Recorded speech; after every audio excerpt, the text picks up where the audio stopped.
శ్రీమాత్రే నమః. సద్గురు జ్యోతిషాలయం వారి యొక్క అక్టోబర్ నెల పూర్తి రాశి ఫలితాలని ద్వాదశ రాశులకి మనం ఇప్పుడు తెలుసుకోబోతున్నాం. ఈ జ్యోతిషాస్త్రం అనేది పడుతున్న వర్షానికి ఒక గొడుగు మాత్రమే, కానీ జ్యోతిష్యం జీవితం కాదు. బాగా గుర్తుపెట్టుకోండి. మీరు మిమ్మల్ని నమ్మండి, మీ కులదైవాన్ని నమ్మండి, మీ ఇష్టదైవాన్ని నమ్మండి. మీరు చేస్తున్న వృత్తి వ్యాపారానికి న్యాయంగా ఉండండి. తప్పకుండా మీ రాశి ఫలితాలు అద్భుతంగా ఉంటుంది. సకల దేవతలు మీకు అనుగ్రహిస్తారు. ఇంకా కొంతమంది లేదండి, కొంచెం మానసికంగా మేము ఒత్తిడిగా ఉన్నాము అనుకున్న వాళ్ళు మీ పరిసర ప్రాంతాల్లో ఉన్నటువంటి సద్గురువుని సంప్రదించి మీ యొక్క జ్యోతిష్యాన్ని తెలుసుకోండి. లేదా మా ద్వారా తెలుసుకోవాలనుకుంటున్నారా, దయచేసి చెప్తున్నాను, అర్ధరాత్రి కాల్ చేయడం మానేయండి. 21 వయసు లోపు ఉన్న వాళ్ళు అడగకండి. 60 వయసు ఉన్న పెద్దవాళ్ళు దయచేసి, మీరు అందరూ 60 సంవత్సరాలు పొందినవారు కాబట్టి అసలు అడగకండి. ఇల్లీగల్ అఫైర్స్ వద్దు, ఆర్థికమైనటువంటి సమస్యలు వద్దు, విద్యార్థులు అసలు చేయకండి. ఎవరు తెలుసుకోవాలి, నాకు వివాహం కావాలి, నాకు వ్యాపారం బాగుందా, ఉద్యోగం బాగుందా, నా కుటుంబం బాగుందా, ఇలాంటి ప్రశ్నలు అడగండి. ఈ నెల అక్టోబర్ నెలలో ఎలా ఉందో ఒక్కొక్కటిగా మనం చూసుకుంటూ వెళ్తాం. జ్యోతిషాస్త్రరీత్యా ద్వాదశ రాశుల్లో 7వ రాశి అయినటువంటి తులారాశి మిత్రులారా, మీరు చిత్తా నక్షత్రం 3, 4 పాదాలు, స్వాతి నక్షత్రం 1, 2, 3, 4 పాదాలు, విశాఖ నక్షత్రం 1, 2, 3 పాదాలకు జన్మించిన మీరు తులారాశి వారిగా పరిగణించబడుతున్నారు. ఈ అక్టోబర్ నెలలో మీకు శుభాశుభ ఫలితాలు ఎలా ఉన్నాయంటే, మీకు ముందుగా విజయదశమి శుభాకాంక్షలు మరియు దీపావళి శుభాకాంక్షలు మనం తెలుపుకుంటున్నాము. ఈ రాశికి కాస్త మధ్యస్థంగా ఉంటుంది. తులారాశి వారు లీగల్గా ఎదురు చూస్తున్నటువంటి, ఫేస్ చేస్తున్నటువంటి సమస్యల్లో కాస్త ఉపశమనం కలిగే అవకాశాలు ఉన్నాయి. కొన్ని ఏళ్ళుగా మీరు ఏదో ఒక ఇబ్బంది, ఫస్ట్ కోర్టు కేసులు కానీ, లేదా లీగల్ ఇష్యూస్ కానీ, ఫైనాన్షియల్ ఇష్యూస్ కానీ, ఈ నెల మీకు 15 లోపు కాస్త ఒక కొలిక్కి వచ్చే అవకాశాలు కనబడుతున్నాయి. ఎలా ఉంటుంది తులారాశి మిత్రులకి? బుధుడు 10వ ఇంటికి, 5వ ఇంట్లో శని తిరోగణంలో, 11వ ఇంట్లో సూర్యుడు, కుజుడు ఈ నెల మొత్తం 9వ ఇంట్లో నిలుస్తాడు. 12వ ఇంట్లో రాహు మరి కేతు ప్రభావం ఉంటుంది. బృహస్పతి 8వ ఇంట్లో ఉన్నాడు. ఉద్యోగం, జీతభత్యాలు పెరగడానికి, వృత్తి వ్యాపారాలు రాబడి పెరగడానికి అవకాశం ఉంది. మాసం ప్రారంభంలో చేతిలో డబ్బు నిలవని పరిస్థితి ఏర్పడుతుంది. మాస ద్వితీయంలో వైద్య ఖర్చులు కూడా చాలా పెరిగే అవకాశాలు ఉన్నాయి. ఆస్తి వ్యవహారాల్లో రాజీ మార్గం పరిష్కరించుకోండి. రాజీ ద్వారానే ఈ నెల మీరు ఏదైనా సాధించగలరు. కాంప్రమైజ్ ఇలాగే చేసుకోవాలి. ఆస్తి వ్యవహారాల్లో మాత్రం కొన్ని ఆర్థిక సమస్యల నుంచి బయటపడతారు. ఆర్థిక లావాదేవీలు సజావుగా జరుగుతాయి.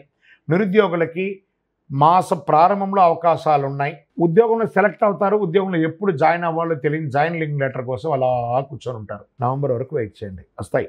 మీరు గొప్పగా ఉండబోతున్నారు, చాలా గొప్పగా ఉండబోతున్నారు.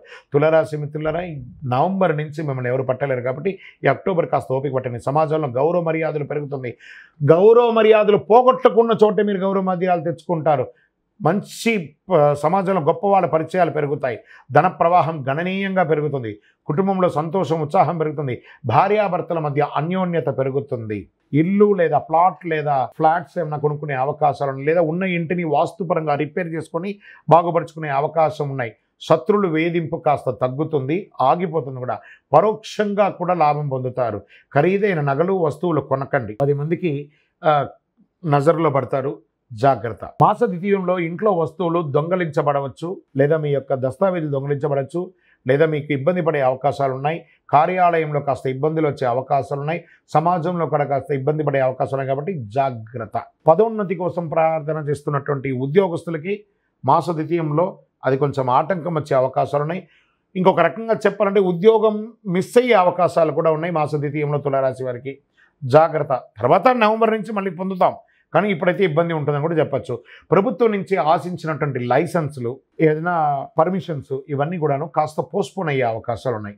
మీ వ్యాపారాన్ని విస్తరించాలి అనుకున్న వాళ్ళకి మాస ప్రారంభంలో మంచిది, కానీ మాస ద్వితీయంలో స్టాప్. దాన్ని ఏం చేయకండి. స్త్రీలకి ఇది ఒక మంచి సమయం. ఉద్యోగం చేసే వాళ్ళకి, ఎంటర్ప్రెనర్గా ఉన్న వాళ్ళకి ఇది ఒక మంచి సమయం చెప్పి, క్రీడాకారులకి, సాహసోపేతమైనటువంటి క్రీడలు చేసుకునే వారికి ఇది ఒక మంచి అవకాశం చెప్పచ్చు. వైద్యపరంగా అప్రమత్తంగా ఉండాలి. డ్రైవింగ్ చాలా జాగ్రత్తగా ఉండాలి. ఏ విధమైనటువంటి మానసిక ఒత్తిడికి వెళ్ళకండి. రిలాక్స్గా ఉండండి. ఏది జరిగినా భగవంతుడు, నాకేం భయం, నా భగవంతుడు కదా నా గురించి అనుక్షణం భయం అని చెప్పేసి స్వామివారు చూసుకుంటారని చెప్పేసి స్వామివారి మీద భారం వేయండి. మీ ప్రయత్నం చేయండి. భారం వేసేసి గాల్లో దీపం పెడితే భారం అనకూడదు. మీ ప్రయత్నం చేస్తూ స్వామివారిని అడగాలి. మాసం చివర ఇతరుల యొక్క వ్యవహారంలో జోక్యం చేయకండి. అనవసరమైనటువంటి సంతకాలు పెట్టకండి. ఏంటి తులారాశి వారికి ఇలా చెప్తున్నాము అని అంటే, వాస్తవానికి అలాగే ఉంది. ఈ నెలంతా కూడా మీరు ఎంత జాగ్రత్తగా ఉంటే అంత జాగ్రత్తగా ఉండి. గం గణపతి నమః. సైలెంట్. నాకే చెప్పడానికి బాధ అనిపిస్తుంది, కానీ తప్పదు. ఉన్నదే కదా చెప్పాలి. గోచార స్థితి ప్రకారమే చెప్తున్నాను, మీ వ్యక్తిగత జాతకం కాదు ఇది. గోచార ప్రకారంగా మీ జాతకానికి 40% మాత్రమే ఇది వస్తుంది. సంపూర్ణ జాతకం మీ యొక్క జాతకం చూస్తే కానీ చెప్పలేం. రాజకీయ నాయకులకి ఇది గడ్డు కాలం, జాగ్రత్త. ప్రజాక్షేత్రంలో మంచి పేరు తెచ్చుకోవడానికి ప్రయత్నం చేయండి.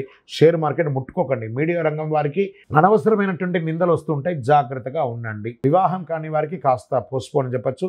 అదృష్టం రోజులు ఈ నెలలో ఏదైనా ఉందా కనీసం ఇందులో అంటే 3, 6, 9, 12, 15 ఇలా 3 రోజులకు ఒకసారి మంచి రోజులు వస్తుందని చెప్పచ్చు. చంద్రాష్టమం చాలా జాగ్రత్తగా ఉండవలసినటువంటి సమయం. ఆల్రెడీ బాగలేదు టైము, ఇంకా ఈ యొక్క చంద్రాష్టమం వేరే వస్తుంది.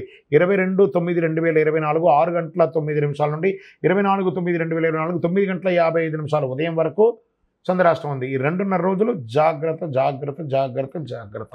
ఏం చేస్తే బాగుంటుంది? ఒక చండీ హోమం చేయండి, సప్తశతి చండీ హోమం చేయండి, దక్షిణామూర్తి ఆరాధన చేయండి, గణపతి హోమం చేయండి, ఆదివారాల్లో సూర్యుని ప్రార్థన చేయండి. మళ్ళీ చెప్తున్నాను, మీ యొక్క గురువుని సంప్రదించి మీ యొక్క జాతక దోషం ఏమైనా ఉందా, పరిహారం ఏమైనా ఉందా అని తెలుసుకోండి. కరుంగాళి అతి శక్తివంతమైనటువంటి కరుంగాళి మాలను ధరించండి.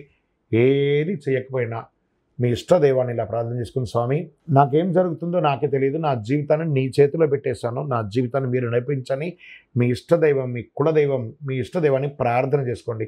దైవానుగ్రహం మీకు సంపూర్ణంగా కావాలి, దైవానుగ్రహమే మీకు సంపూర్ణంగా కావాలి.